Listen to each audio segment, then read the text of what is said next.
শেখ হাসিনার মৃত্যুদণ্ড ঘোষণা হলো, আন্তর্জাতিক অপরাধ ট্রাইব্যুনাল এই ঘোষণা করেছে এবং বলা হচ্ছে যে এর প্রেক্ষিতে তিনি আলাদা করে আবেদনও করতে পারবেন না। শেখ হাসিনার ফাঁসির সাজা নিয়ে উস্কানিমূলক ও বিভ্রান্তিমূলক জবাব দিলেন পশ্চিমবঙ্গের বিরোধী দলনেতা শুভেন্দু অধিকারী। এই পাকিস্তানের নির্দেশে এগুলো হয়েছে, ওটা অন্য দেশের বিষয়, কিন্তু এপার বাংলা ওপার বাংলা তো আমাদের একটা সেন্টিমেন্ট রয়েছে, যারা এই রায়টা দিলেন তাদের অবস্থাও জামাতের নিজামীর মতো হবে। তিনি বলেন, মতিউর রহমান নিজামী উগ্র মৌলবাদী সংগঠন জামাতে ইসলামীর শীর্ষ নেতা ছিলেন।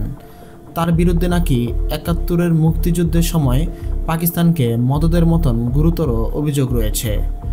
শুভেন্দু আরও অভিযোগ করেন, মতিউর রহমান নিজামীর বিরুদ্ধে ৭১-এর যুদ্ধের সময় ৪০০ জনের উপরে খুন এবং ৩০ থেকে ৪০ জন মহিলাকে ধর্ষণের অভিযোগ রয়েছে। পাবনায় কম করে ৩০ জনকে খুনের নির্দেশসহ নির্বিচারে বুদ্ধিজীবী হত্যার অপরাধে দোষী সাব্যস্ত নিজামীকে ফাঁসির মঞ্চে তোলেন শেখ হাসিনা। ২০১৬ সালের ১১ই মে ঢাকার সেন্ট্রাল জেলে কার্যকর হয় নিজামীর মৃত্যুদণ্ড। যে আইনে জামাত নেতার ফাঁসি হয়, সেই একই আইনে শেখ হাসিনাকে সাজা শুনিয়েছে ঢাকার আন্তর্জাতিক অপরাধ আদালত, যার চরম বিরোধিতা করেন শুভেন্দু।